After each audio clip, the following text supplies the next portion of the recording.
Paramashivoham Om Nityananda Paramashivoham Om Nityananda Paramashivoham Om Nityananda Paramashivoham Om Nityananda Paramashivoham Om Nityananda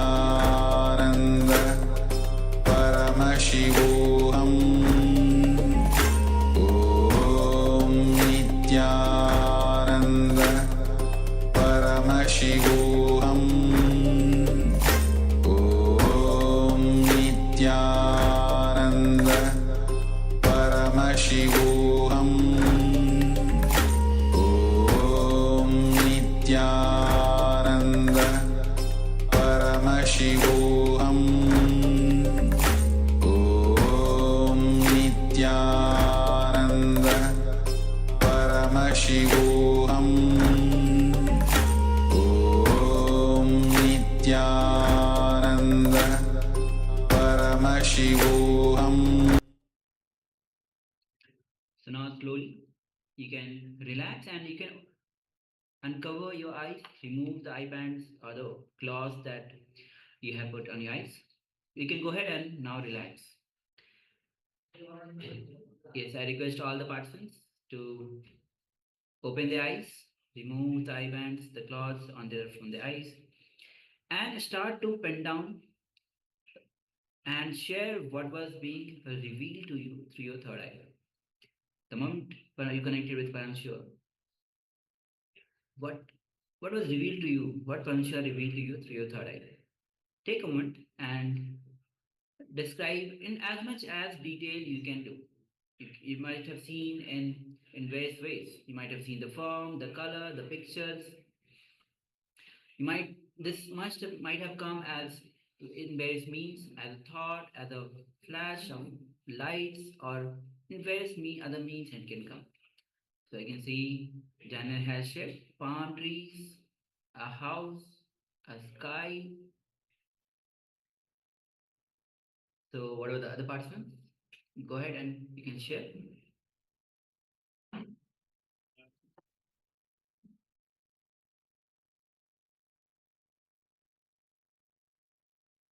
So in a moment, we'll be projecting the image which was being projected so that we can verify your manifestation.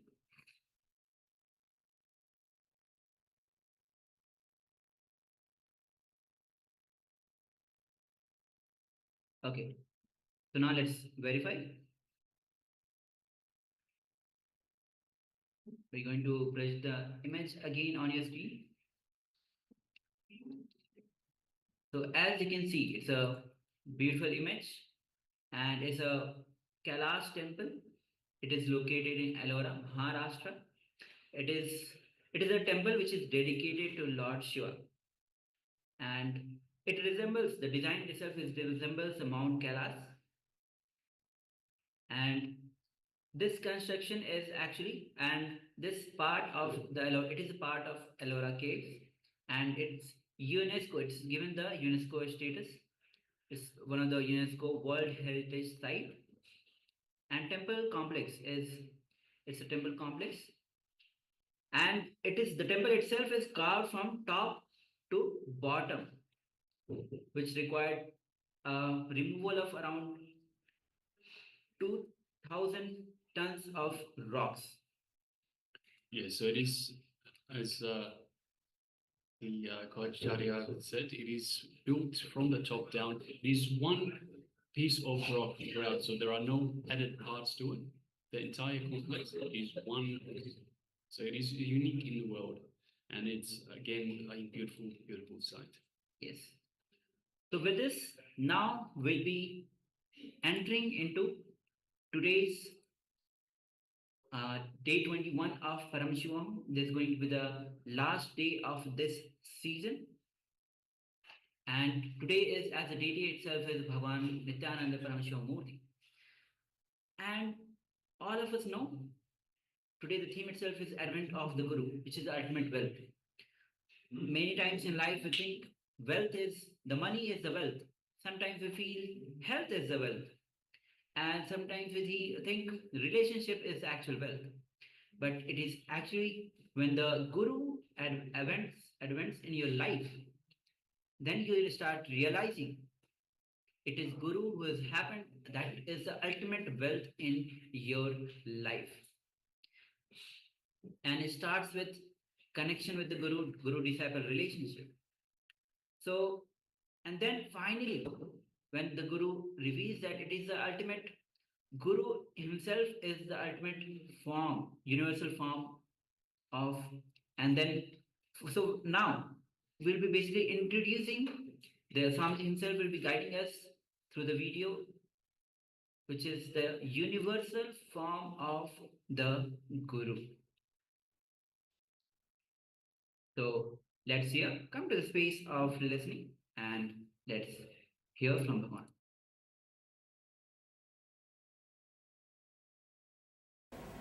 Here Krishna says, let me give you the third eye. Let you see and experience the universal consciousness.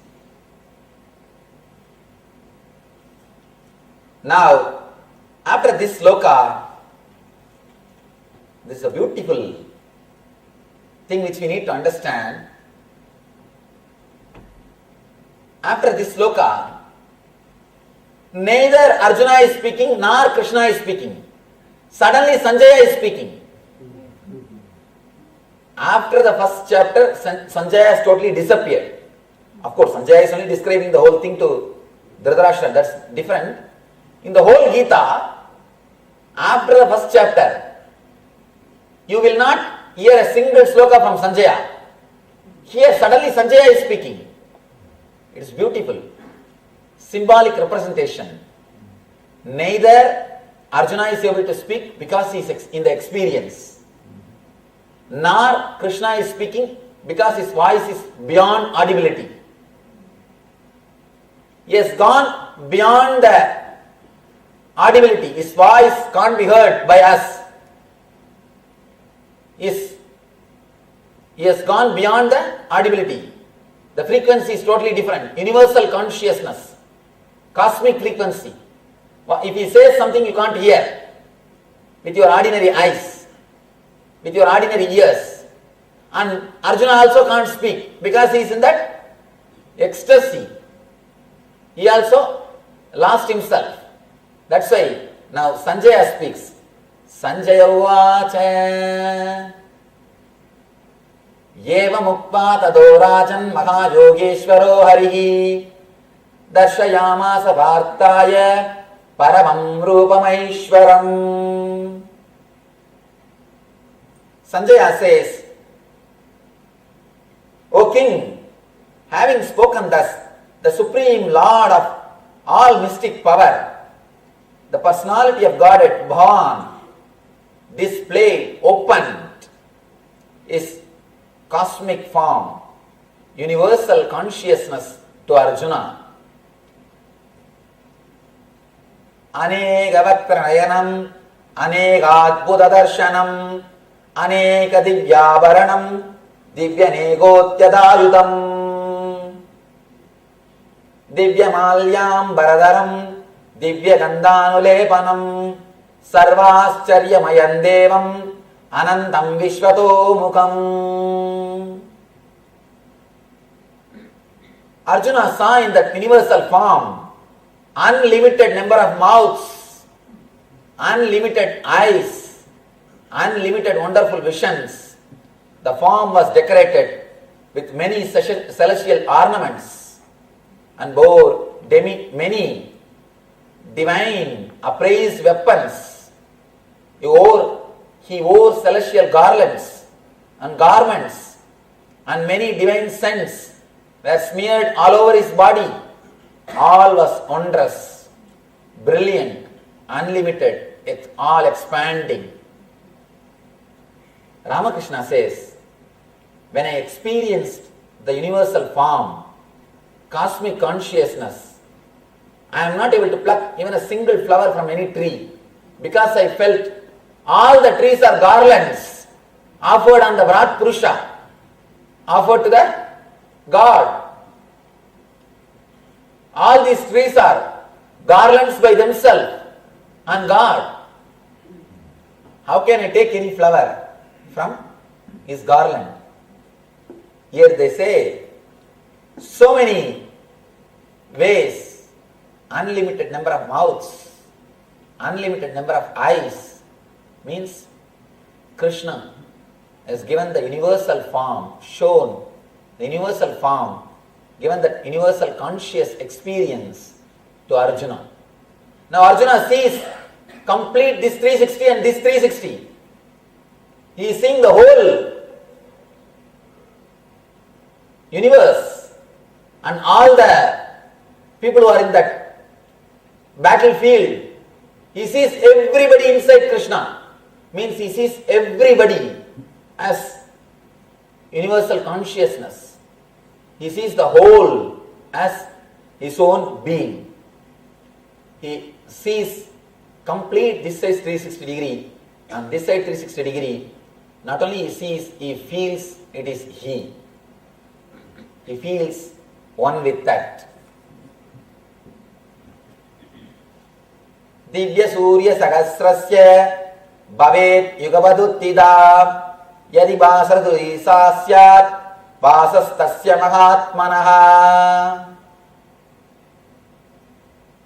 If hundreds of thousands of suns were to rise at once into the sky, their radiance might resemble the effulgence of the Supreme Person in that universal form.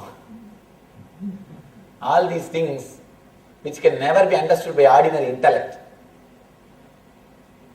Actually, when I experienced, it was like hundreds and thousands of suns light shining and hundreds of moons cooling effect.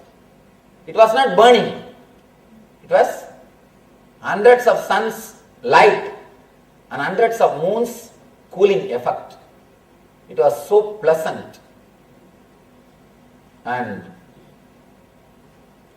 Tatraigastam Jagat Krishnam Pravibhaktamane Gata Abasyat Deva Devasya Sarire Pandavastata. Arjuna saw in the body of the Supreme Lord the whole universe divided in different ways as united in one form. Universe is divided in so many ways. Sun, moon, planet Earth. Here he sees the whole thing as a one form. All of us should understand these stotras, this description, because it is so beautiful. After understanding this description, we will enter into a meditation and pray to the Parabrahma Krishna to give us all the glimpse of what Arjuna received. Tadassa vismaya vishto rishta romadananjaya pranamya sirasa devam kridanjalirabhashada. Then, bewildered and astonished, his hair standing on end, Arjuna bowed his head to offer obeisances with folded hands began to pray to the Supreme Lord. He was astonished, bewildered, and his hair standing on end, and Arjuna bowed his head to offer obeisances with folded hands began to pray to the Supreme Lord. This sloka means he has dropped his ego. He has disappeared, dissolved into the divine. Arjuna Uvacha. Now we can't say Arjuna Uvacha. This word should be said, understood as Bhagavan Uvacha. Because now Arjuna is in the same consciousness of Bhagavan. He is just making all these statements so that it will be recorded for us for our sake. Pashyami devam stava deva dehe sarvam stata buddha visesha sangan brahma namisam kamalasanastam rushim sarva nuragam divyan aneka bahu daravaktra netram pashyami tvam sarvadonantarupam nantam namadyam napunastavadim pashyami vishveshvara vishvarupa gridinam gadinam chakrinam cha dejo rasim sarvado diptimandam pashyami tvam durniriksham samandat diptanalargat yudimaprameyam. Such beautiful ways he is describing. We may think, why he is describing?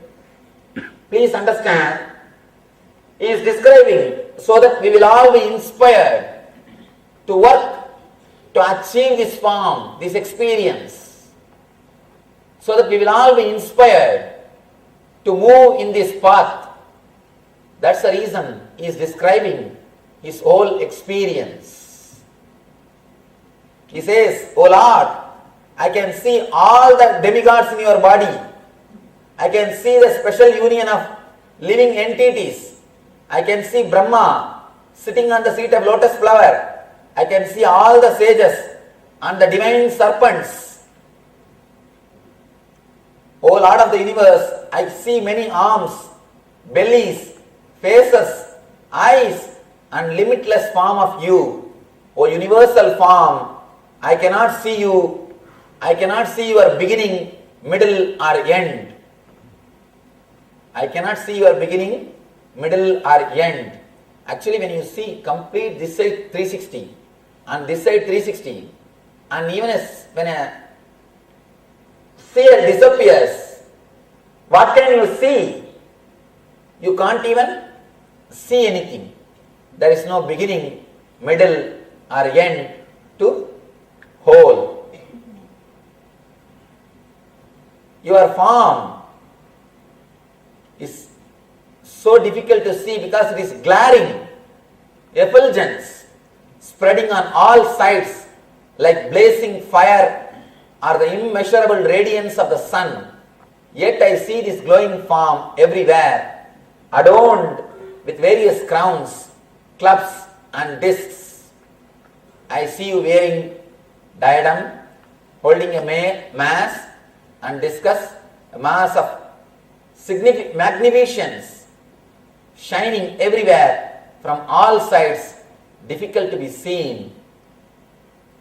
You are blazing from all sides like the luster of the sun and limitless. Giridinam gadinam chakrinam cha tejo rasim sarvado diptimandam pashyami tvam durniriksham samandat diptanalargat yudimaprameyam tvamaksharam paramam vedidavyam tvamasya visvasya param nidanam tvamasya sasvadat dharma gopta sanatanastvam purusho madome. You are the supreme primal objective. You are the ultimate resting place. I recognize you as the appreciable supreme being, the supreme foundation of this universe, imperishable, immortal, maintainer of the religion, and the primal supreme male. Purusho madome. Purusho madome. He says, you are everything. Anadimadyantam anantaviryam anantabhagam sasisuyanetram pashyami tvam deepta udasavatram swadejasa vishvamidam tabantam. You are without origin, middle, or end. with unlimited power, limitless arms, your eyes are like the moon and the sun, your brilliant face are like the fire, warming the whole world with your own radiance.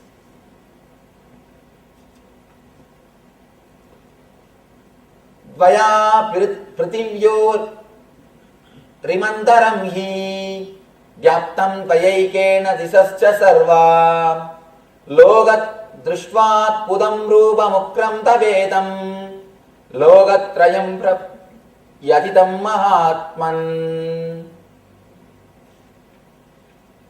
amihitvam surasanga vishanti keshit bhida pranyalayo grunandi stubandit swastit yuktva magarshi siddha sankam stubanditvam studibhi pushkalabi. Again he is explaining what all he is seeing. He says, you are without origin, middle or end, with unlimited power.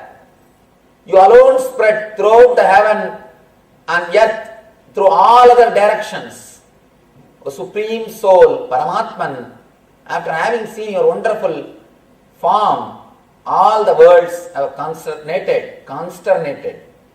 He says, the whole thing is moving. Amihitvam surasanga vishanti kesit bhita pranjalayo grunandi stvatvit yukva magarshi siddha sankam stuvanditvam studivi pushkalabi. There is no other record so clear of that cosmic frequency, of that universal form, except Gita. It gives such a clear record of the whole incident, whole happening. All the hosts of demigods are surrendering before you and entering into you, some of them very much afraid, are offering prayers with folded hands. And hosts of great sages and perfected beings crying all, peace. Echa Sharma Prasida Devesa Jagannivasa Ami Satvam Tridarashtrasya Putra Sarve Sagaivani Bala Sangai Bhishmo Drona Suda Putrastadaso Saga Smatiyai Raviyoda Mukyai. Beholding you in wonder, all as part of your cosmic consciousness. He says, whatever is divine, the energy. O mighty one, all the planets with their demigods are disturbed, are shaken by your form, with its many faces, eyes, arms, thighs, legs and bellies, and your many terrible teeth. As they are disturbed, so am I. Now he is slowly coming down. From this sloka, we should say Arjuna Uvacha. We should start now. Arjuna Uvacha. The moment that fear came, immediately he has become Arjuna. Now Arjuna starts. You should understand, it is just your fear separates you from cosmic consciousness. Let me tell you one more incident which happened in my life. After enlightenment, one day I was sitting in a forest in Tamil Nadu. There was a big snake lying just next to me. With my eyes open, but I was drowned in that consciousness. I was in that meditative mood. I was not in ordinary mood. That snake was lying next to me. I don't know whether 1 hour over or 2 hours over. Suddenly, when I came out of that meditation, slowly one thought in my mind appeared that Oh, snake. Till that time, I did not think it is snake. And you will be surprised. The moment that thought came in me, my mind, snake, the snake started thinking, man. I could see clearly. The snake also got the thought, man. Then naturally, it just looked up, put the head down and moved. The fear in me appeared and the fear in the snake appeared. Universe responds to you. Cosmic energy responds to you. The moment Krishna says, so am I am little frightened, he has become Krishna. I always tell this to people. Two things, instinct to survive and instinct to possess. These two only makes you man. Instinct to survive out of fear. Instinct to possess out of greed. Over. Here the instinct to survive has appeared. He has become Arjuna. But we don't understand. When you drop that instinct to survive, you become Krishna. You exist forever. You exist forever. You become Bhagavan. You become universal consciousness. But we hold on to that instinct to survive. Now, Krishna slowly comes down. Now the Arjuna slowly comes down and becomes Arjuna. Napasprusham Deeptamanega Pyatananam Deepta Vishala Netram. O all-pervading Vishnu, seeing you with your many radiant colors, touching the sky, your gaping mouths, understand. Still now he was saying, there was no beginning, middle and the end. Now he says, you are touching the sky. Means he has started coming down. Now he has started coming down from that experience. Now he has started slowly settling. He says, touching the sky, your gaping mouths, your great glowing eyes, my mind is perturbed by fear. I can no longer maintain my steadiness or equilibrium of my mind. Please be very clear, as long as you want to maintain the equilibrium of your mind, you will be in this mad world. There is no such thing as equilibrium. What you think as equilibrium is not equilibrium.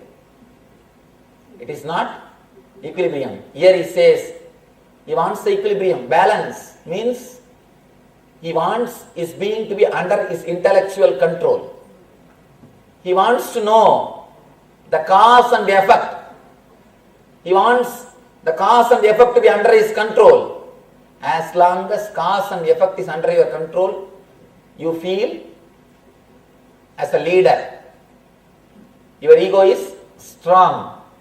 But the moment cause and effect is taken away from you, you are at loss. You are no more a leader. You are just a drop in the ocean. He is afraid of that. And he is coming back. He is not able to stay in that same state forever. He comes back. Damshtra karala nichame demukani drishtvai vakala nalasannivani. O Lord of Lords, O refuge of the worlds, please be gracious to me. I cannot keep my balance seeing thus your blazing death-like faces and awful teeth in all directions. I am bewildered. Ami chatvam Dhritarashtrasya putra sarve sahaiva nibala sangaihi Bhishma Drona Suda putrastadaso Saha smatiyai raviyoda mukyai Bhaktra nidet varamana vishanti Damshtra karalani Bayanagani Keshit vilakna dasanantareshu Samrut yasyante surnidairuttamangai. all the sons of Dhritarashtra, along with their allied kings and Bhishma, Drona, Karna, and our chief soldiers also are rushing into your fearful mouths, and some I see trapped with heads smashed between your teeth. And he describes the whole scene. Yata natinam bhagavom bhuvegam samudrameva pika mukadravanti tada tabami naraloka veera vishanti vatran yabhivijvalanti. As the many waves of the rivers flow into the ocean, so do all these great barriers enter blazing into your mouths. I think now it is time for us to meditate. It is time for us to enter into the meditation. He is describing the whole scene. Now, we should enter into the meditation to experience what Arjuna is seeing. What Arjuna has seen.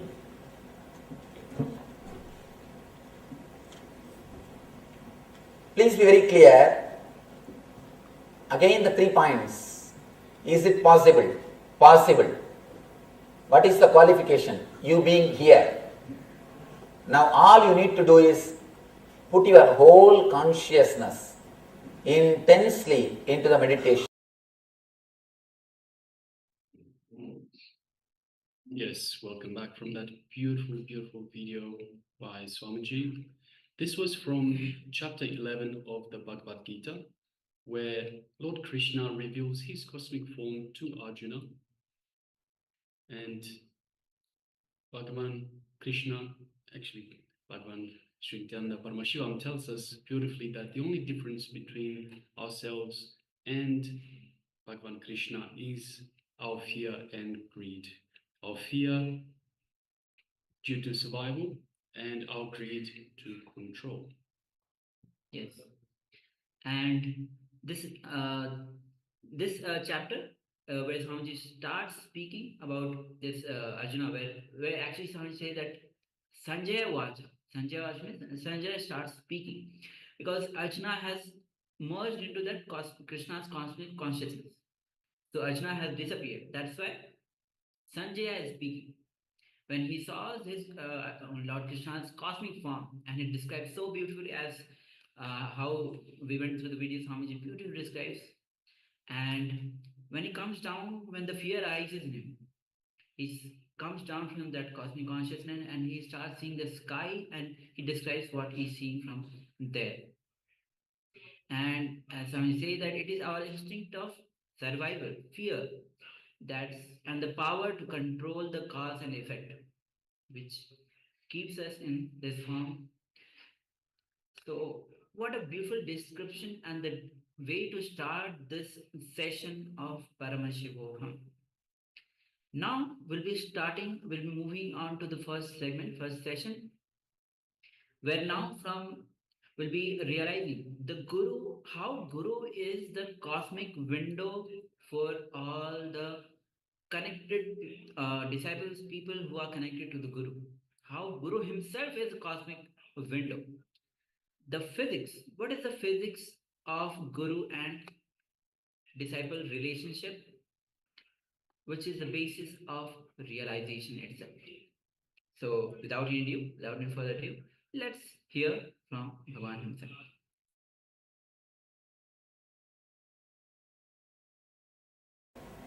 Here Krishna says, let me give you the third eye.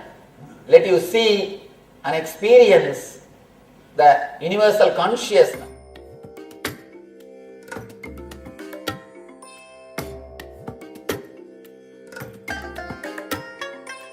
I bless you all.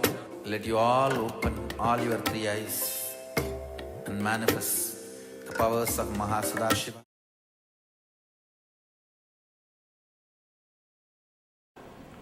Bhagavan Uvacha Pashya me partha rupani Sadasoda sahasrasaha Nana vidani divyani Nana varna kridini cha.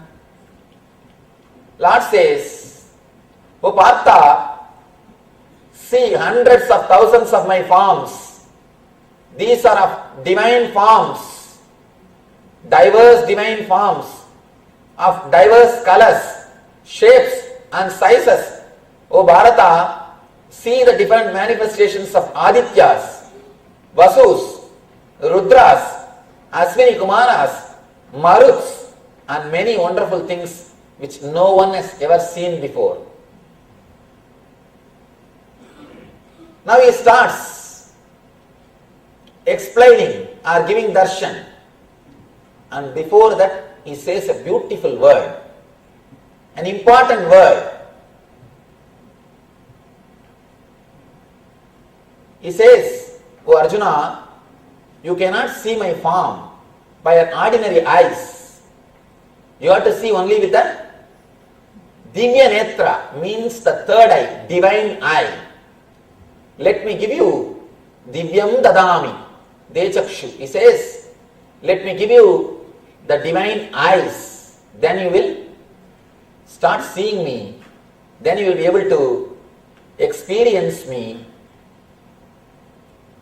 From this sloka, he starts giving the Viswarupa Darshana.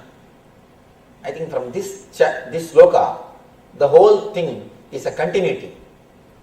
It has to be understood as one part or one sloka. The whole thing is a single sloka. This whole chapter is a single sloka.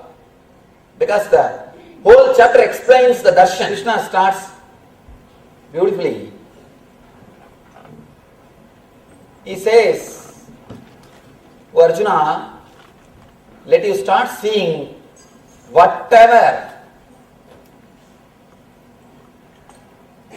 exists, all the stavara, jangama, universe, everything which no ordinary man can see, which no ordinary person can see. He says, even rishis, munis, even they have not seen this. Even they don't know this. Next sloka. Natu mam sakyase drashtum anenaiva svasakshusa divyam dadami te chakshu pashyame yogamaishwaram. Oh Arjuna, you cannot see me with these ordinary eyes. Let me give you the divine eyes, jnana chakshu, divya chakshu. Only through that you can see my cosmic form. You can see my cosmic energy. First thing we should understand, can it be really seen? These three questions. Can it be seen? What is the qualification? What happens when you see? These three questions is the whole chapter. Can it be really seen? I tell you, it is possible. It is possible. There are so many enlightened masters who experienced this, who experienced this consciousness. Let me narrate an incident from my life. After 9 years of tapasya, meditation, long tapas, at one point I was totally frustrated. I started thinking, what is happening? Am I wasting my whole life just reading few books, following those few books, just reading some few books and following few books, of trying to practice those few books in my life? Is there really something called enlightenment? Or am I wasting my whole life? At one point the fear started coming. And I started thinking, the essence of whole life, the cream of the life is youth. I am gambling with my youth. I have just poured my youth into this tapasya. I have sacrificed my youth for this tapas. I started thinking, is it worth? Is the game worth? Suddenly, after a few days, I felt a deep depression. Whatever can be done is done. Because whatever I think as a spiritual sadhana, I started doing. I did not leave even a single inch, 1 inch. I tried my best, all possible things.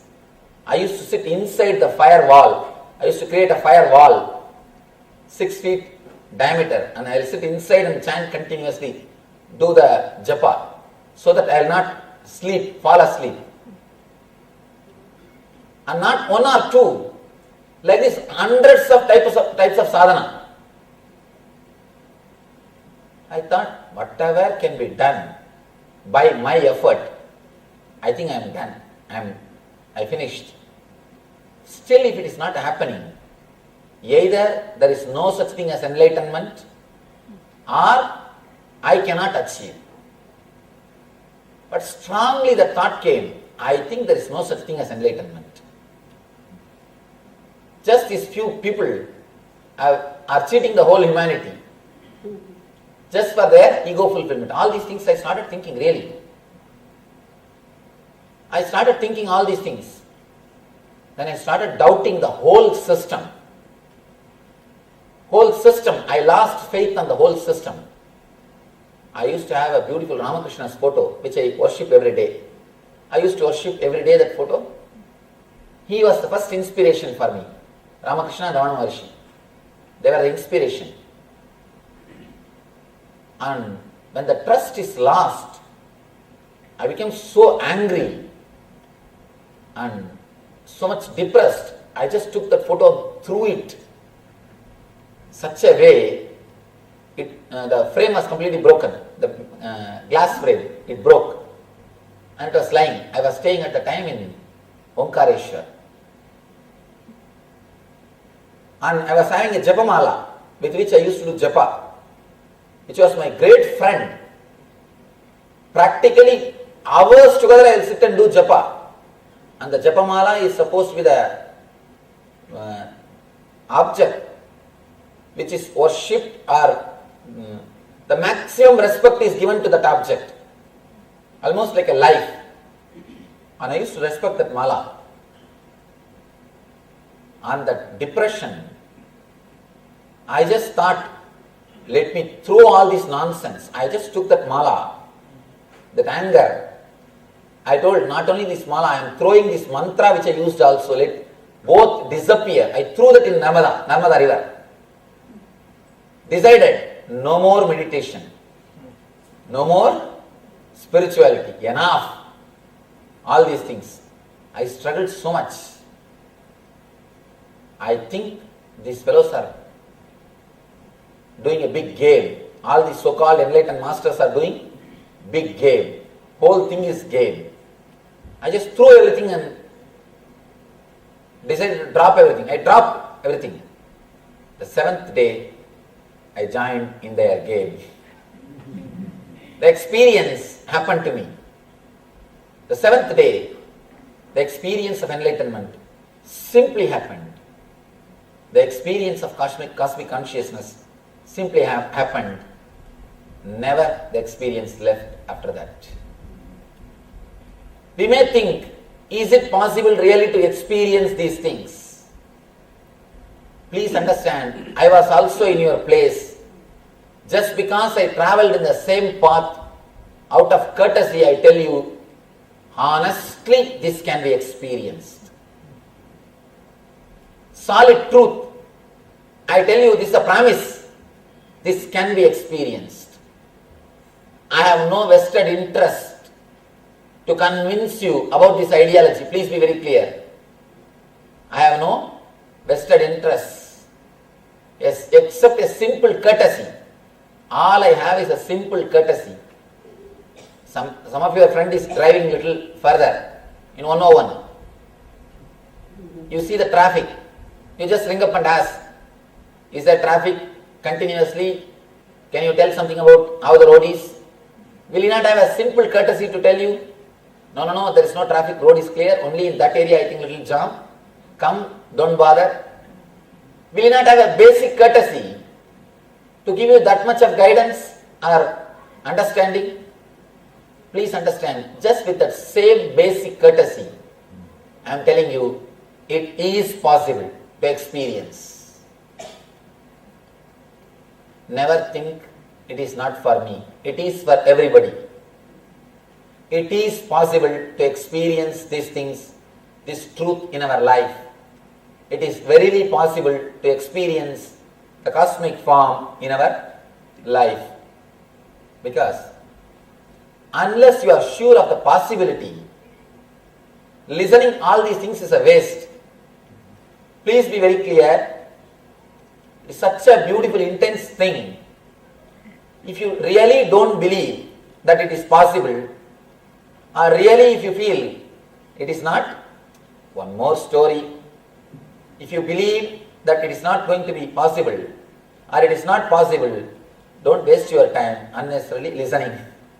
It is just waste of time listening. Before listening to these great truths, I wanted you to understand it is possible. The first thing we need to know is it is possible. Only then whatever Krishna says will work on our being. See, when you go out, if you really experience this cosmic form and go out, it's really great. I'll be so happy. Or at least go out with a glimpse of it. Let there be a glimpse when you go out. For that glimpse to happen, if these words of Krishna has to work on you, means first thing you need to be convinced of the possibility. It is possible. It is not just words. Let me tell you openly, directly, I promise from my experience, it is possible. It is possible. First thing. Next thing, what is the qualification? What are the qualification? By giving this experience to Arjuna, Krishna proves there is no need for any qualification. Because Arjuna has no qualification. Neither he took the responsibility, nor he understood completely about the teachings of Krishna. All he did is only one thing. He is fortunate to be in the presence of Krishna. That's all. All you need also only one thing. You should be fortunate enough to be here without being caught in traffic jam. That's all. There are thousands of probabilities. You could have taken today off. Every day I am going and listening the same thing. He may change the words, he tells the same thing every day. Today let me rest. You could have thought. Or, alright, 1 hour driving there and sitting there and coming back, big work. Let me watch TV today. You could have. But and one more thing, there are so many other places to go, more funny. More, you could have had more fun. There are so many other choices. But among all the choices, you chose to be here. That is only qualification. Don't bother, there is no need for any other qualification. One more thing, by you being here continuously after listening these things so many days, automatically your unconscious has started accepting these ideas, these truths. Be very clear, if your unconscious or subconscious doesn't accept these words, you will not come next day. There are so many you will drop. You will not come next day. Somebody came and told me yesterday, Swamiji, nowadays the moment I get up from my bed, I am waiting when it will become 5:30. When it will become evening 5:30. If you are waiting, means all these words have already entered into your being. So trust you are ready. That's an important thing. Please understand. Trust you are ready for this experience. Big problem. Many times, even if they are qualified, they don't trust they are qualified. That's a big problem. Because continuously, the so-called religious preachers have created so much of guilt in you. Continuously they blamed you. You are not qualified, you are doing this wrong, you are doing that wrong, you are doing this sin, you are doing that sin. Continuously you are blamed, disrespected. Because of that, you lost confidence about yourself. You lost faith on yourself. Now, if you are, after listening so many days, again you are here, that itself is a solid proof. Your unconscious has accepted all these ideas. Consciously you may fight. What he actually wants from us? Why is he sitting every day and talking? Consciously you will never be able to surrender. That struggle will be there always. That struggle will be there always. But you being here proves your unconscious has already started enjoying these ideas. You are fortunate to fall in tune with the great thoughts of Krishna. And especially if any of you, when you get up early morning, if you think, when it will become 5:30, let me go to temple. If you have that thought, be very clear, you have completely fallen in tune with these great thoughts. After these slokas, we will enter into a meditation. At least let us pray to the Parabrahma Krishna to give us a glimpse what he gave it to Arjuna. Arjuna has no qualification. Whatever qualification necessary for experience, nothing. Arjuna has got nothing. When he can give it to Arjuna, why not to us? Why not to us? And surely we will enter into the meditation and hope to have at least a glimpse of what Arjuna had.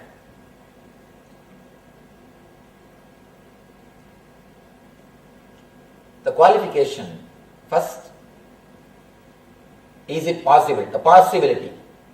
We understood it is possible. Next, the qualification. We understood by being here we are qualified. Over.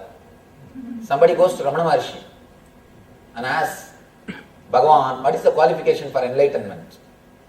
He says, are you alive? He said, yes, I am. That is the qualification. Enough, you can become enlightened. Nothing else is necessary. You exist, your existence is enough. That is enough qualification for your enlightenment. Be very clear about that. For other things, you need qualification. For the cosmic experience, nothing else needs to be done. And at the most, if you put something as qualification, the openness. And unless you have it, you will not come every day here. If you are coming every day and listening, please be very clear, whether you believe it or not, already you have openness. Because you can't believe you are growing, you struggle with yourself. Please be very clear, one more thing. I want you to understand one more thing. The moment you believe you have the qualification, you will start transforming yourself. So you never believe that. You never allow that belief that you have qualification to enter into your being. You always keep one step. No. This has to be corrected. Only then I am qualified. This has to be corrected. Only then I am qualified. Now I tell you, drop everything. You are qualified. by you very being here. By your very presence, you are qualified. Next thing, what happens when you experience? The third question. Here starts Arjuna, Krishna's words. Nadumam chakyase drashtum anenaiva svachakshusha divyam dadami te chakshuhu pashya me yogamaishwaram. Arjuna, you cannot see me just with these ordinary eyes. You need divine eye, third eye, Divya Chakshu, to see my cosmic form. I am giving you the divine Chakshu, the divine eye. Let you see my cosmic form. What is this divine Chakshu?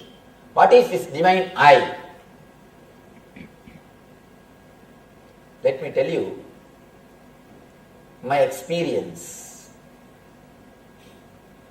When I was 12, I started doing some meditation. I can't even call that as a meditation. It's like I was trying to play with the technique. A great master, Annamalai Swamigal, he is a disciple of Ramana Maharshi. At around the age of 10, he taught me, from where thoughts are coming, just start seeing. I should narrate that incident also. It's a small but nice incident. Once when I went to see him, he was talking to a group of seekers. And he was telling, I was taken by my parents to him. My parents are some relatives, they took me. Some elders. He was talking to them. We are not body. We are Atman. No suffering or pain touches us. When I heard that, I was surprised. How can it be? I came back to the house, I was thinking continuously. If my mother beats me, I feel the pain. In India, kids will be beaten. No 911. You can't call any 911. Kids will be nicely beaten. If you do any mischievous things, they will give you a nice blow. And they will have that stick also. They will blow nice. They will give you a nice blow. And I used to think, when my mother beats me, I have the pain. And especially in the village, they don't bother. In cities, it will be a little decent, but in villages, they will take a stick and you will have a good puja.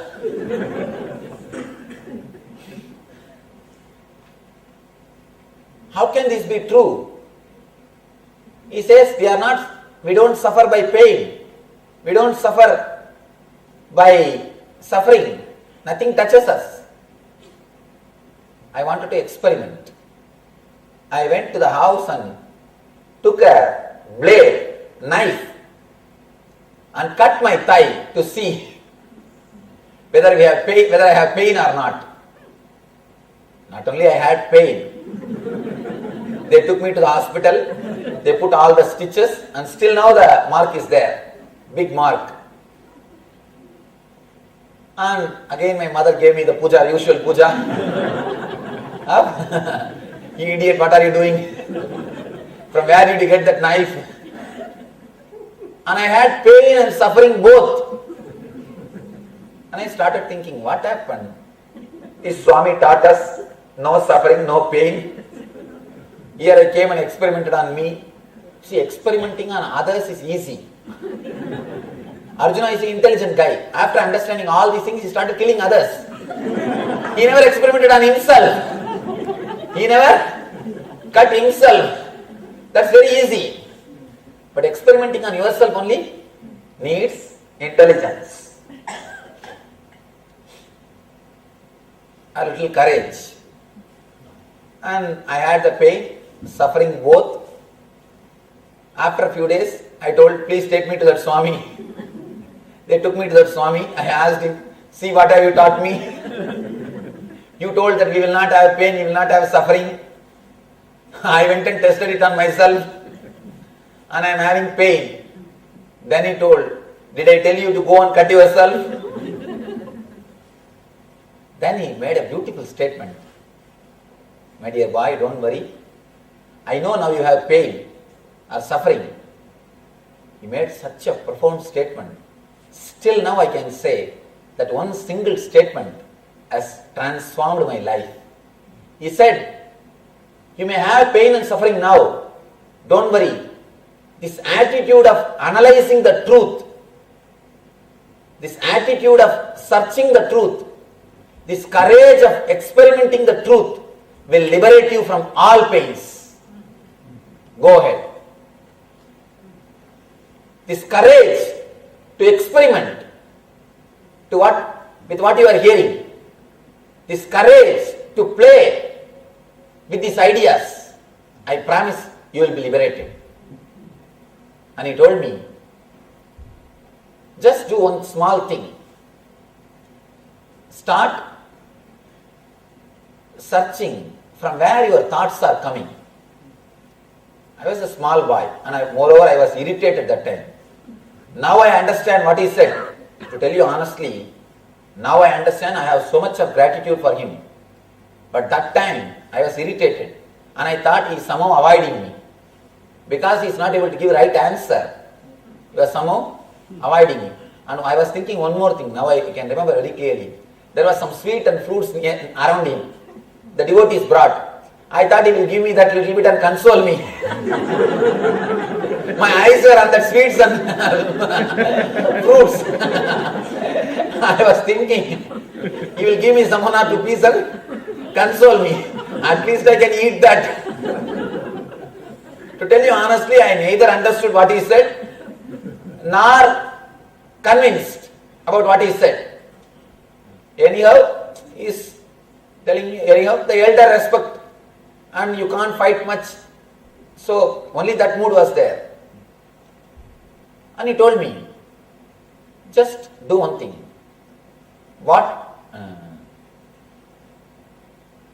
When thoughts come, see from where they are coming. I heard, I said all right and came away. After a few days, somehow I thought, why not try? Playfully I used to sit and try. After 10 minutes I will feel bored and get up and go away. I used to playfully do the technique, very casually. Not thinking something or expecting something. I never had that idea that will give me any glimpse or that will give me some experience. Very casually I used to do. This happened when I was 10. Around 2 years I was playing with that technique. I don't even know it's a technique. I don't even know anything. All I know is, he told me if I start doing that, I will go beyond pain. I will not have any pain, any suffering. That much only I know. Because he told me you will not have any pain, suffering.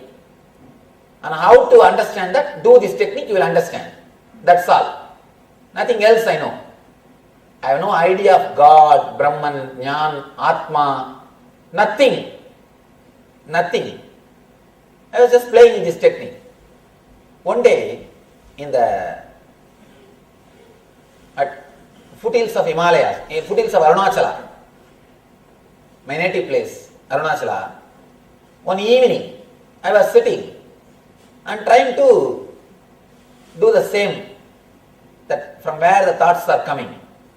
From where the thoughts are coming. It is evening, with closed eyes I am sitting.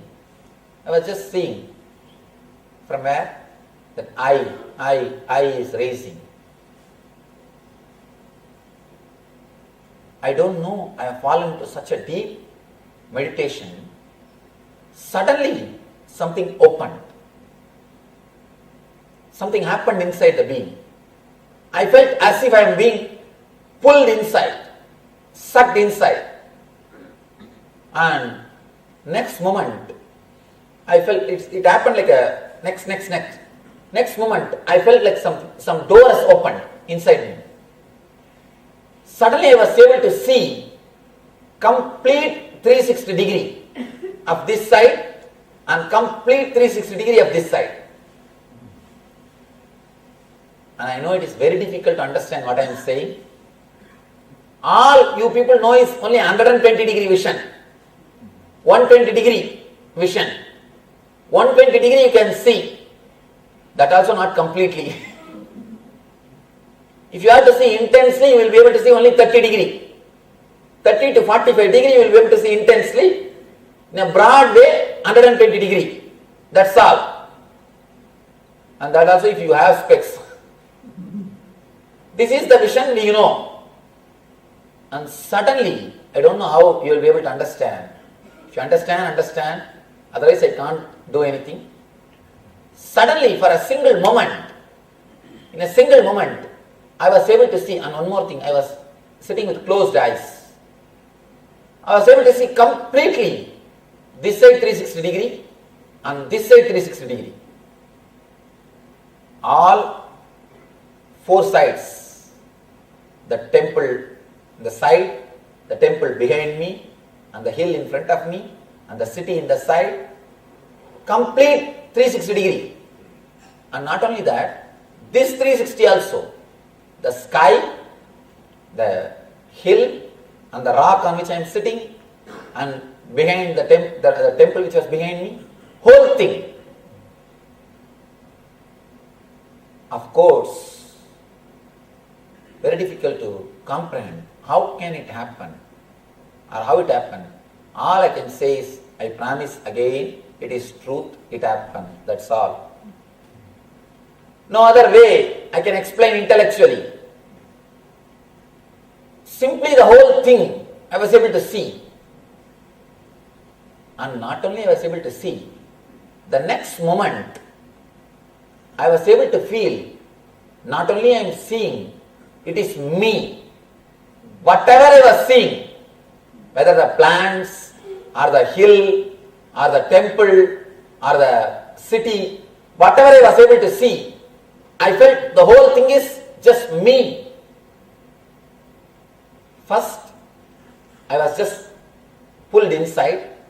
Next moment, I was able to see complete this 360 degree and this 360 degree. And next step, I felt it is completely me. The whole thing is me. It was such an ecstatic experience, such an intense experience. It took more than at least 3-4 hours for me to open my eyes. After few hours only, I opened the eyes and I felt like I have the bliss fever. Same feverish mood, but blissful, not suffering. 3 days that mood continued. And after that, suddenly, the tremendous fear took over me. Tremendous fear that something wrong has happened to me. And I tell you exactly what happened in my mind. I thought there is some ghost sitting on that rock. That day evening, it was evening, the ghost caught hold of me. And now I escaped from the ghost. And I decided never to go to that place again. And I used to go towards that area only to my school. From house to school, if I have to go, I have to cross that area. Not exactly that rock, but that nearby area. I just started taking the other route, which is long route. I stopped going near that area because I thought there is some ghost. And if I go again, it will catch me. Because neither I know what is spiritual experience, nor I know what is cosmos, or I know Brahman or Tattva, Atma, nothing. One elderly sannyasini, she was there. I went and told her that this is what happened to me. She held my hand and saw my energy and told me, you are not possessed by ghost, you are possessed by God. Don't worry, you are not possessed by ghost, you are possessed by God. Of course, she encouraged me to do the meditation, but I never did for at least next 6 months. Next 6 months, I never did any meditation. I was afraid even to close my eyes. I thought that ghost will come and catch me. And one more thing, I never again went near that rock.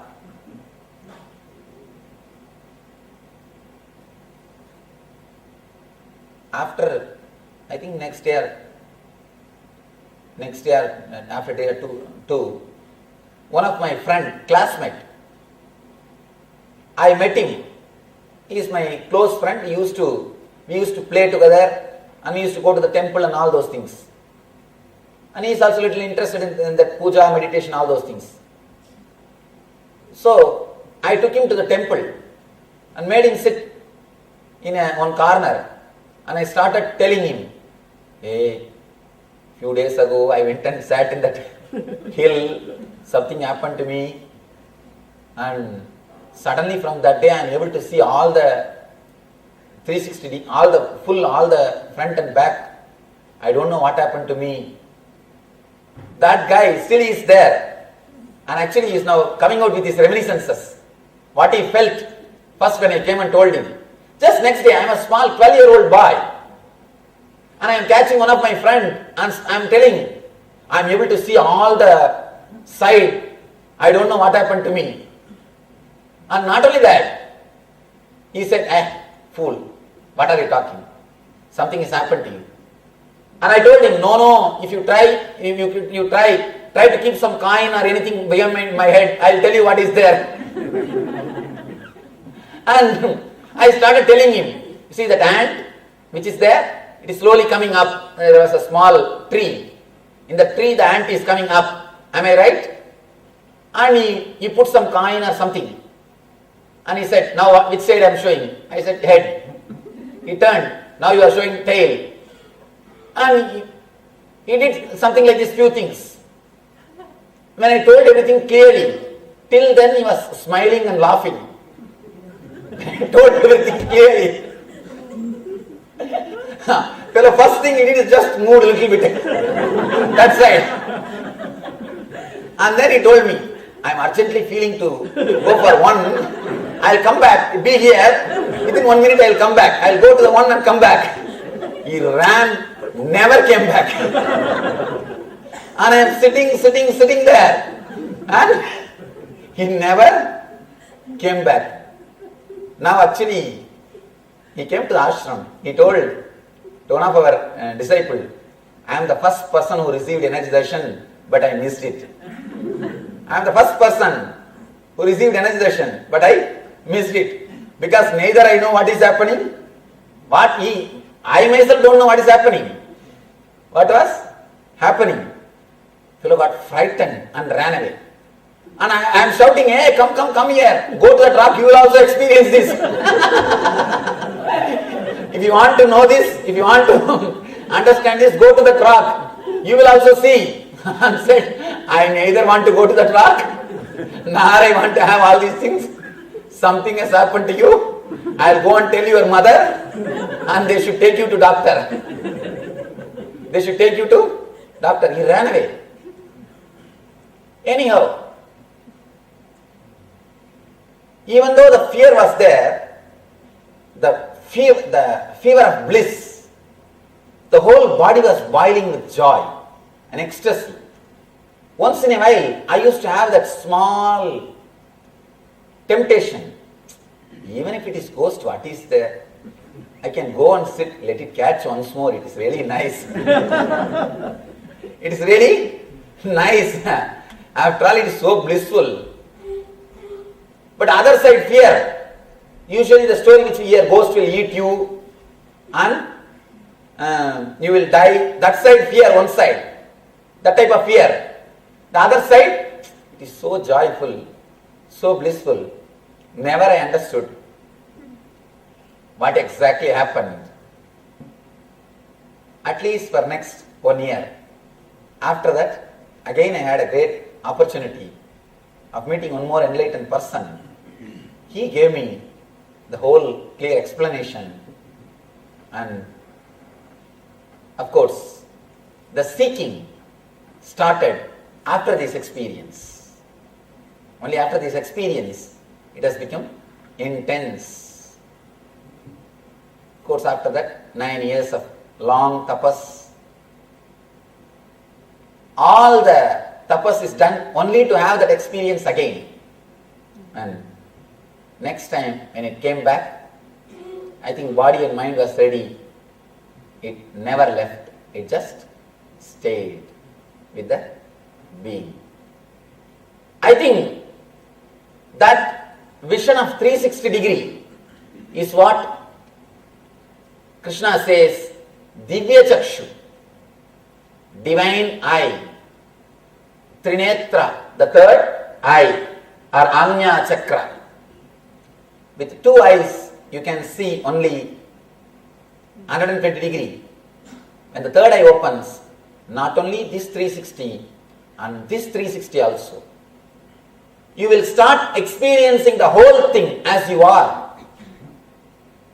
And just you feel the whole thing is you. That is what the cosmic consciousness. What Krishna calls us?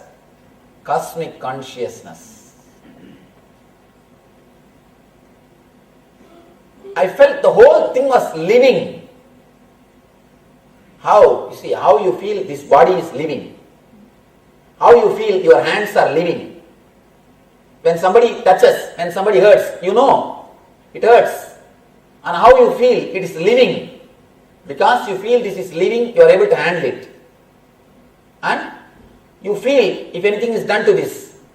Same way, I just felt the whole thing is living. I could clearly experience the whole thing is living. Just like this body is alive. That is what? Expanding your body consciousness to the universal consciousness. What you feel with your body, feeling the same thing with the whole universe is what I call cosmic experience. How you feel with your body, same way feeling with the whole universe. The problem is, even with our body we don't feel alive. That's the problem. Even with our body we don't feel alive. All we need to do is feeling the same way with the universe, how you feel with the body. That experience only Krishna gives to Arjuna. Same way as I got frightened. First time when I had that experience, Arjuna also gets frightened. He is also totally shaken. Of course, you need a living master at that moment to guide and help. People ask me, who was with you, Swamiji, to take care, to guide you, to help you? And I always tell them, Arunachala. Arunachala is the living master. How? When you see, for an immature baby, you need an incubator. The premature baby, not immature. Immature baby, we are all immature babies. Premature baby. Premature baby. For premature baby to survive, you need to put that baby in the incubator. Incubator will supply everything for the baby to grow. Same way, for a person to become enlightened, Arunachala is incubator. Arunachala is the incubator. Just being there is enough. It just takes care. The energy takes care.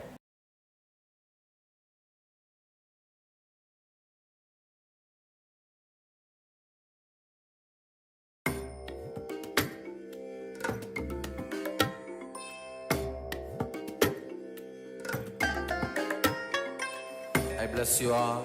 Let you all open all your 3 eyes and manifest the powers of Mahasadashiva. Om Nityananda Paramashivoham. Om Nityananda Paramashivoham. Om Nityananda Paramashivoham. Nityananda Paramashivoham.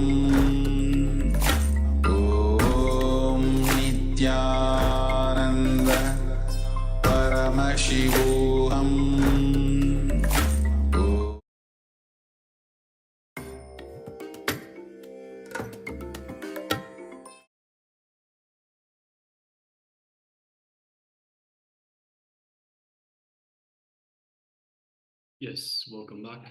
So that was a beautiful video by Swamiji about his first enlightenment experience.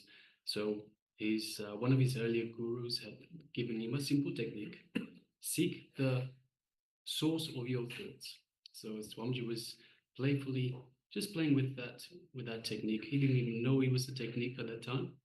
Just playfully playing with that, and he got his 360 degrees vision, his first vision of enlightenment, his first experience of enlightenment. Swamiji also tells us that enlightenment is possible for everyone. And simply by being here, you are qualified to have enlightenment. All you need is a guru in your life to initiate you to open your third eye. So next we'll be moving into learning about Swamiji's Guru Parampara. So learn about the Supreme Pontiff of Hinduism's personal life, his education, his upbringing through 16 gurus. The Ishvara Vibhuti Varna of the Kurma Purana records the happening of Nityananda that is to come in the future. Below, we're going to be showing you the pictures of Swamiji's immediate gurus. They are, yes. So we have here Bhagavan Ramana Maharshi, Iseki Swamigal, Mata Vibhudananda Puri, Raghupati Yogi, or his name is Yogananda Puri, Yogi Yogananda Puri, and Bhagavan Ram Surat Kumar, Yogi Ram Surat Kumar. So we'll learn about them in this session and how they prepared the whole world and they prepared the ecosystem of Tiruvannamalai to receive the incarnation that is Swamiji.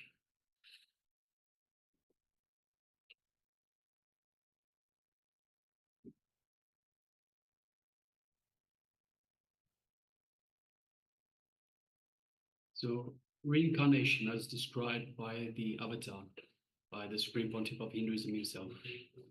The avatar of Paramashiva descended on planet Earth in the dawn of year 1978. He whose name is so beautifully revealed in the Ishvara Vibhuti Varana of Kurma Purana. Ishvara Uvacha, Mahadeva says, Nityananda Nirvikalpam Tadham Param Mama. Who is Nityananda Nirvikalpam? That certainly is my ultimate space.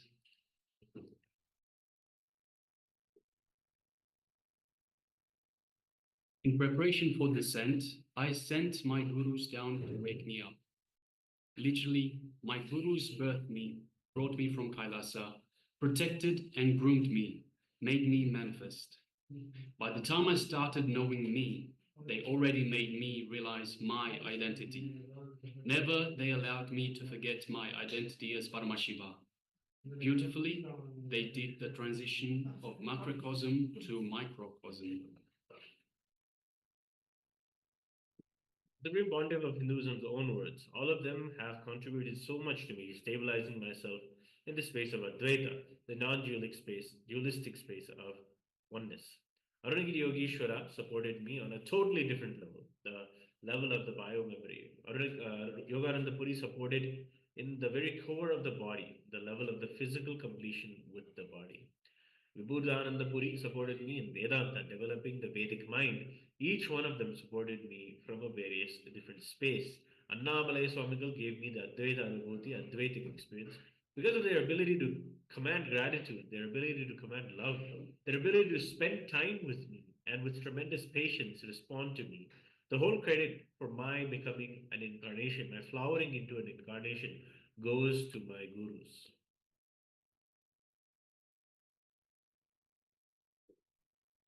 And continuing on in this page's own words, I tell you, my mentors and gurus were living examples of not giving up on people. Again and again and again, I look back. I look to them for more and more inspiration, to not give up on people, to have more and more patience. The amount of patience they showed me, the amount of time they spent on me and waited for me to come to context from where they were standing or teaching, the amount of chiseling they had done, the amount of friction they removed from me, the amount of completion they generated in me. Still, when my disciples bring some issues to me, I look back and look to them, to the gurus, to my gurus, for how they resolved such issues and how they handled them. When I lived with Yogananda Puri and Vibhutananda Puri, I really used to feel that there was not a single day when something extraordinary was not happening in my life. Every day was an incident in my life.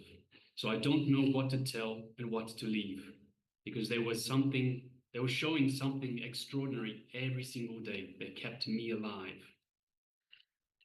So when you connect with an avatar who is in the body, while both you and he are alive, you are in Shaktipada. Bhagavan Paramashiva describes Shaktipada in the Kolar Navatantra. The Kolar Navatantra, Chadurdasa Ullasa, Paramashiva reveals to Devi that the glory and secrets of the power of Diksha, the glory and secrets of the power of Diksha are there in the Chaturdasha Ullasa of Kolar Navatantra. Initiation from the Guru, who is Paramashiva incarnate. He also explains about Shaktipada. Paramashiva gives the revelation to Devi describing the power of Diksha, that is the initiation from the Guru, who is an embodiment, incarnation of Paramashiva. So in this very chapter, Yatah Kurmas Swayat Swatatyana Dhyana Matrena Poshayeta Veda Dikshopadeshascha Syat Tata Viddihi Shaktipata Nusarena Shishyo Nugraha Varhati Yati Shaktir Napattati Tatra Siddhir Najayate. Translation: merely by remembrance on the part of the Guru proficient in Veda, the disciple has his incompletions severed. This is highly intense initiation. This is what is said in the verse as Tivratara Diksha. Released from external activity, the disciple falls intensely. Falls instantly. As per the Shaktipada, the descent of the grace of the Guru, which is the entanglement in oneness with him, a divine state arises in the disciple and he comes to knowing everything. If the conscious energy intervenes the depressing thought currents and breaks it, that is what is called as Shaktipada. Understand, this is what is called descent of grace, the principle of Avatarana, and the doctrine of the Avatar. You can say, oh, every evening I was depressed for 4 years, so naturally tomorrow I'm going to be depressed. So this is the same struggle that I'm going through for the last 5 years. So in the next 5 years, this is going to be the way my life is going to go. So these are the examples of the depressing thought currents that repeat themselves, that we feel are just now a part of life. But it is in the conscious intervention of the incarnation of through Shaktipada, where even these patterns are broken. And when they happen, when they break, you can see tremendous amounts of possibility opens up to you. Oh my God, every evening I have so much more to think about. I have so much more to do. These possibilities come and you have awakened a new consciousness within you. So let's see what Swamiji is continuing to say here. Breaking this thought current is what is called Shaktipada. Consciousness intervening in the form of Guru or God and breaking this thought current is Shaktipada. Introducing you to a magical lifestyle from the logical lifestyle is Shaktipada.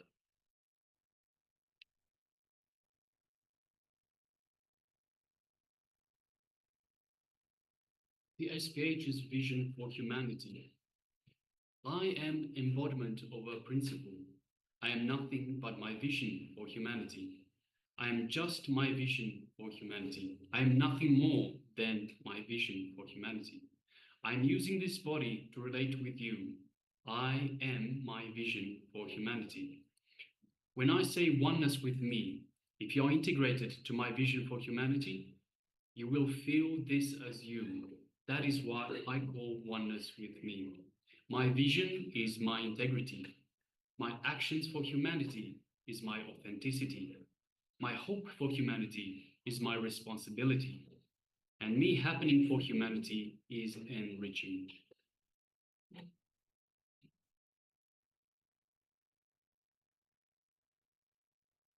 The Living Enlightenment book, in its various versions, authored by the SPH, Swamiji, is a powerful superconscious-based software for modern-day human beings. Every thought current is rooted in the Vedas and the Agamas, which have been translated in various languages. Several sacred Hindu scriptures were translated from Sanskrit to English, along with the commentaries by the Supreme Pontiff of Hinduism.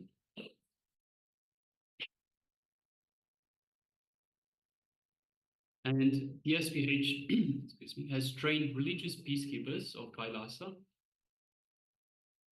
Trained religious peacekeepers of Kailasa have organized and conducted several sessions on translating commentaries on the Vedic scriptures by the SPH to the entire world.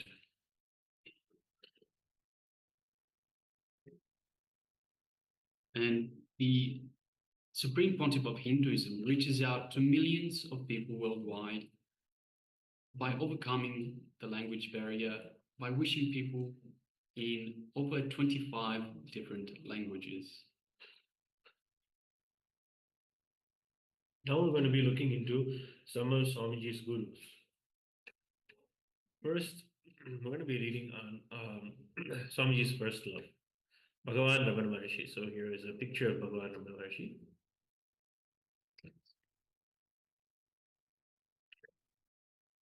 Yes.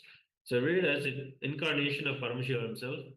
Ramana Maharshi is one of the predecessors of the Supreme Pontiff of Hinduism who foresaw his happening before attaining the state of Mahasamadhi. Here is he left the body in 1950, but he foresaw that happening of the incarnation of the Supreme Pontiff of Hinduism. Yes. Let's continue on.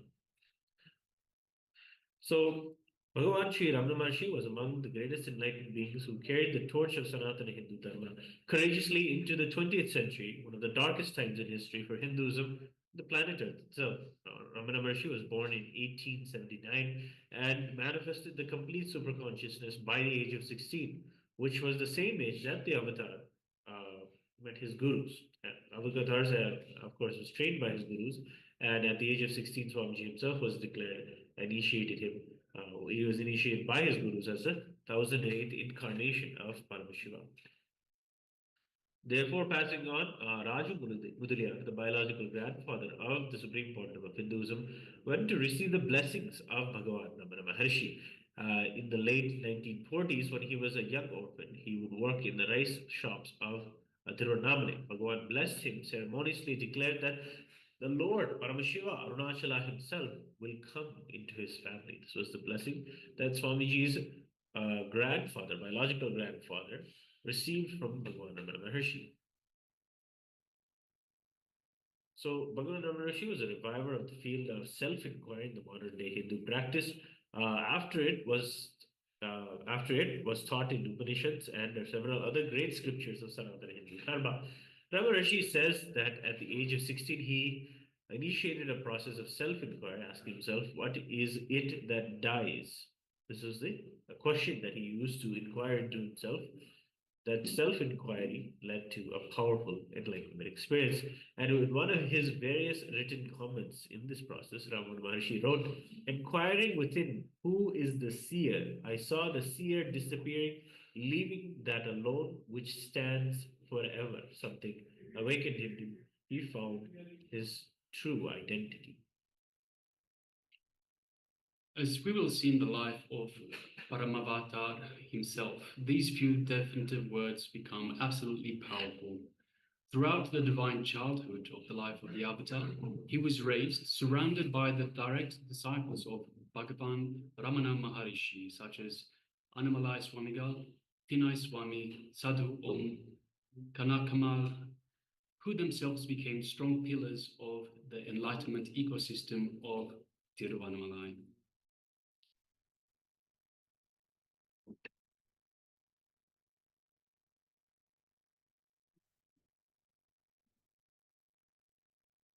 So next we'll be looking at Isaki Mahamunibar, Param Guru of the Supreme Pontiff of Hinduism, Bhagavan Sri Nityananda Paramashivoham Paramaguru.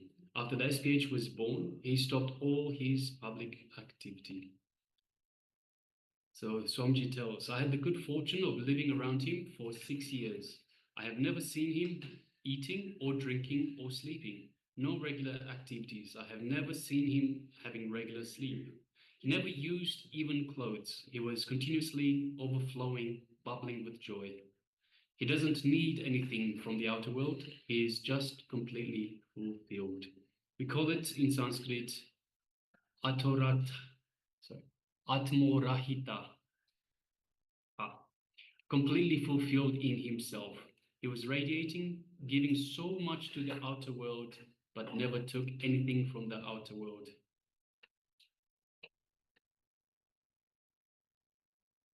In the SPH, Nityananda Paramashivoham's own words, Isaki Swamigal, well-known, popular, every day he will see thousands. After I was born in 1978, he took me to the temple, and after taking me to the temple, he declared he is withdrawing from life. He lived 13, 14 more years after I was born, 1978 till 1991, and the whole day and night he just poured himself onto me.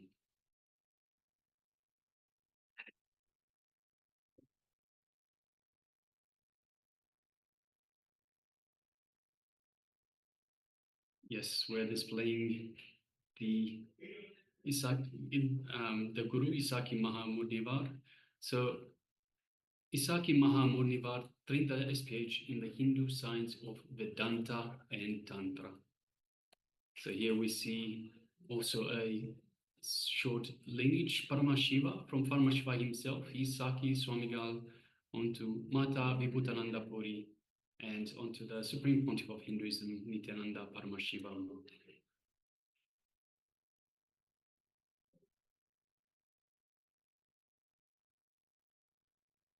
So we're now seeing another slide, Kumpamal, Mata Vibhutananda Puri, another Guru of Swamiji.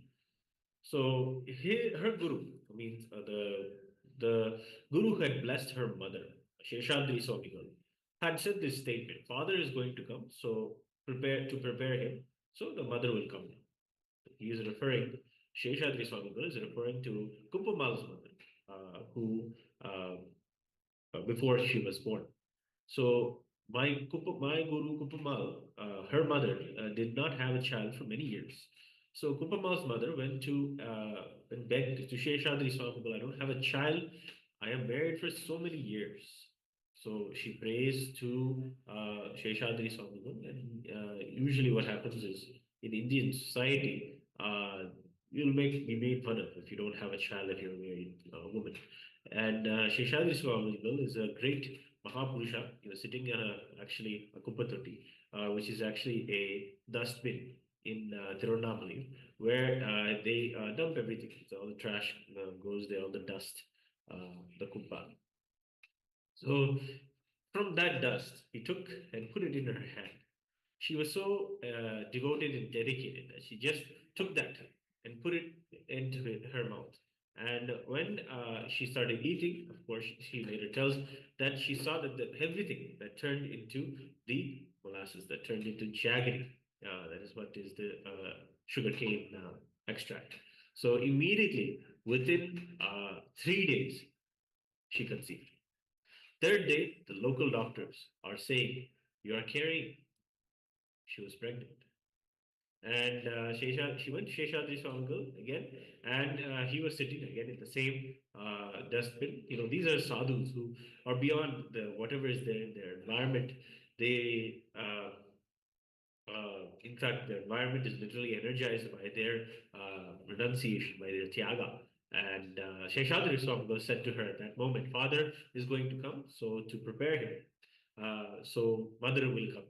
So this was a code word to make Kumpamal's mother understand she's going to give birth to a significant guru or Swamiji. The baby was born and it was brought to him, and he was sitting on the same dustbin, of course. These sadhus sit in one place, live in one place, everybody goes to them, they celebrate, and he received the baby in his hand and kept it on his lap. And then dustbin means Koputoti. So this girl was named Kupamal. So that is the reason for that name, of course. And if you go anywhere in Tirunelveli, in the last 2 generations, the last 50 years, and you hear the story of some Siddha in their life like this. So you'll hear these kind of stories going around where the Siddha blessed a child in the family and immediately the child was born. This was the lifestyle. This was the way that happened. Like many times you can see that the future will be like taken care in a Kailasa like this. So Vibhudananda Puri trained the Supreme Pontiff of Hinduism in the Hindu science of Vedanta and Tantra.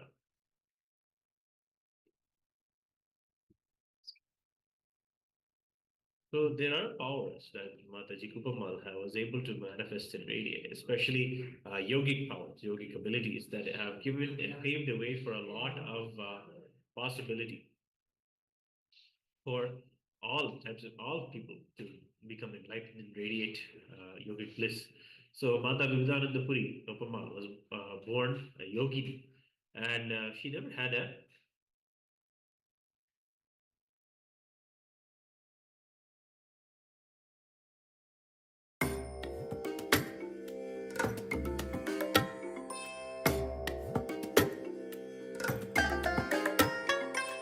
I bless you all. Let you all open all your three eyes.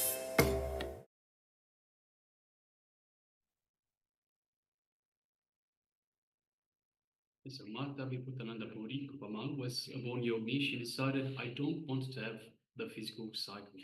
And she turned the Kundalini into enlightenment, towards enlightenment. It is possible without any sickness, just out of conscious choice, postponing the physical maturity.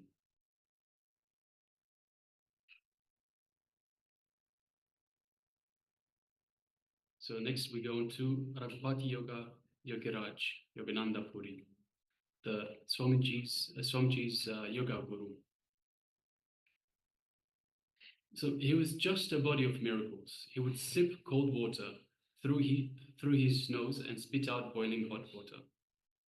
He was a master in sounds, Sabda Tattva, Vak Tattva. He would take a stone and create a sound like stone being hit by a hammer, and stone would split in two pieces.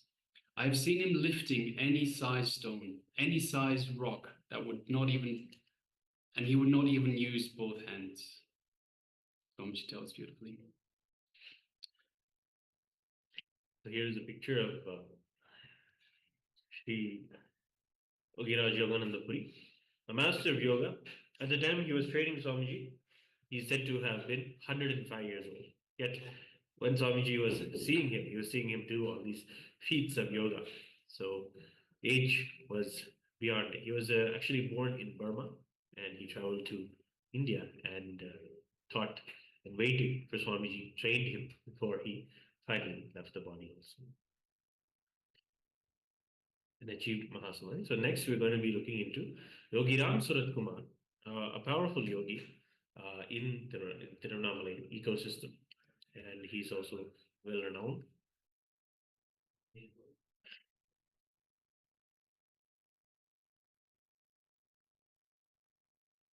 So every word that he would utter simply make a realization happen inside of Swamiji. When he put a single word into Swamiji, Swamiji would see inside of him thousands of patterns getting completely bombarded, cut through, and he would finish off thousands of patterns in one single sentence. This is the power of the gurus who are able to attend to us in such a multi-dimensional way, in all of the ways that we protect our lower identities with various different patterns. All those patterns are just shattered in the singular questioning, singular word of a guru. And this is the way that the Yogi Ram Surat Kumar had blessed and worked on Swamiji. Yes. So now we'll get into a short internalization session where we'll be looking at the very Guru Parampara. Just give us a moment.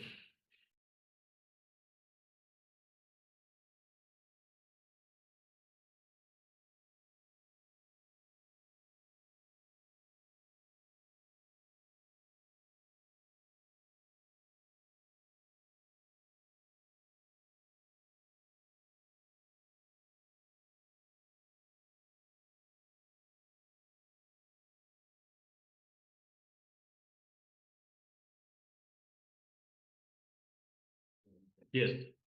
Actually, what we're going to be doing now is going to be doing the power manifestation session. We're going to be manifesting the temperature, decreasing the temperature of our own body.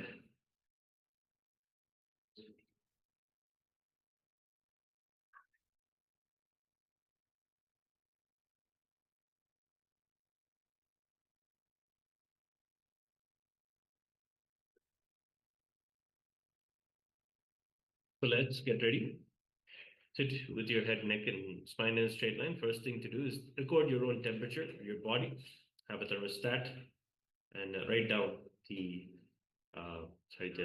thermometer and check the temperature of your body.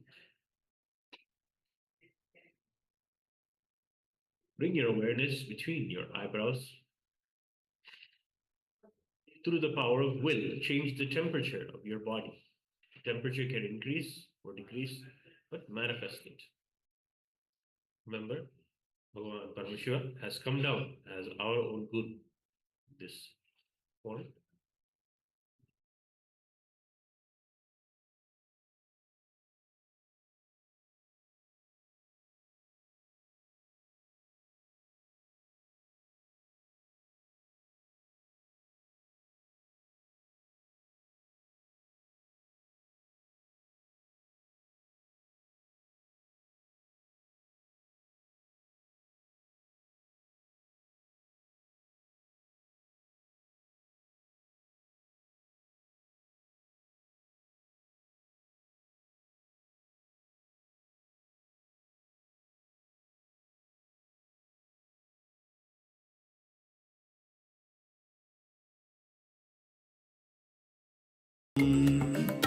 Om Nityananda Paramashivoham Om Nityananda Paramashivoham Om Nityananda Paramashivoham Om Nityananda Paramashivoham Om Nityananda Paramashivoham Om Nityananda Paramashivoham Om Nityananda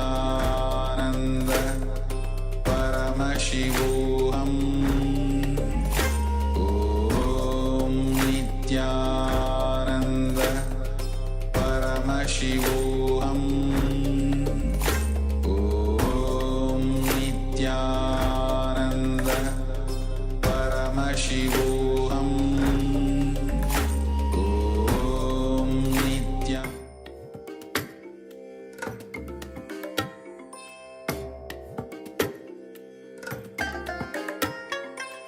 I bless you all. Let you all open all your.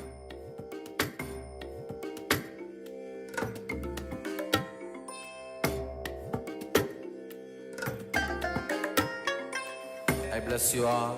Let you all open all your three eyes and manifest the powers of Mahasadashiva. Om Nityananda Paramashivoham Om Nityananda Paramashivoham Om Nityananda Paramashivoham Om Nityananda Paramashivoham Om Nityananda.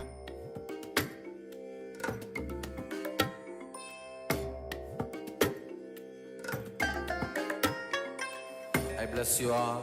Let you all open all your three eyes and manifest the powers of Mahasadashiva. Om Nityananda Paramashivoham Om Nityananda Paramashivoham